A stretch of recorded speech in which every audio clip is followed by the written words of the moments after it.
ರಾಜ್ಯದಲ್ಲಿ ಬರ ಪರಿಸ್ಥಿತಿಯಿಂದಾಗಿ ರೈತರು ಸಂಕಷ್ಟಕ್ಕೆ ಸಿಲುಕಿದ್ದಾರೆ. ಗ್ರಾಮೀಣ ಭಾಗದಲ್ಲಿ ಜನ ಗುಳೆ ಹೋಗುತ್ತಿದ್ದಾರೆ.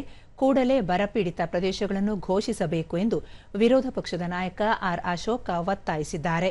ಸುದ್ದಿಗೋಷ್ಠಿಯಲ್ಲಿ ಅವರು 157 ತಾಲೂಕುಗಳಲ್ಲಿ ಮಳೆ ಕೊರತೆ ಇದೆ, 80% ಕೃಷಿ ಚಟುವಟಿಕೆಗಳು ಸ್ಥಗಿತವಾಗಿವೆ, ಜಾನುವಾರುಗಳಿಗೆ ಮೇವಿಲ್ಲದೆ ಸಮಸ್ಯೆಯಾಗಿದೆ, ವಾಸ್ತವ ಪರಿಸ್ಥಿತಿಯ ಅಧ್ಯಯನ ವರದಿಯನ್ನು ಕೇಂದ್ರ ಸರ್ಕಾರಕ್ಕೆ ಸಲ್ಲಿಸುವ ಮೊದಲೇ ರಾಜ್ಯ ಸರ್ಕಾರ ಮುಂಗಡ ಪರಿಹಾರ ಕೇಳುತ್ತಿರುವುದು ಅವೈಜ್ಞಾನಿಕ ಎಂದು ಹೇಳಿದರು. ಕಳೆದ 2 ತಿಂಗಳಿಂದೀಚೆಗೆ 31 ರೈತರು ಆತ್ಮಹತ್ಯೆ ಮಾಡಿಕೊಂಡಿದ್ದಾರೆ. ಸರ್ಕಾರ ಕೂಡಲೇ ಪ್ರತಿ ಎಕರೆ ಬೆಳೆ ನಷ್ಟಕ್ಕೆ 50,000 ರೂಪಾಯಿಗಳ ಪರಿಹಾರ ನೀಡಬೇಕು.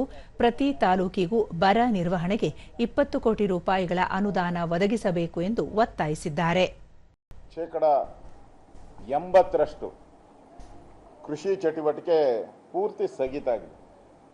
ಆಗಲೇ ರೈತರ ಜಾನುವಾರುಗಳು ಮೇವಿಲ್ಲದೆ, ಹಸಿ ಮೇವಂತೂ ಸಿಗ್ತಾ ಇಲ್ಲ.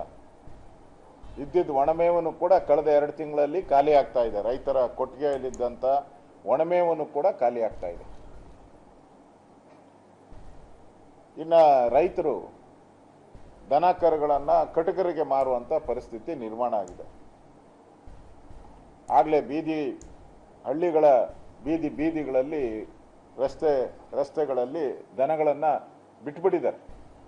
ಎಲ್ಲನ ಹೋಗಿ ಮೇಯ್ಕೊಂಬೋದು. ಆ ಪರಿಸ್ಥಿತಿ ನಿರ್ಮಾಣ ಆಗಿದೆ.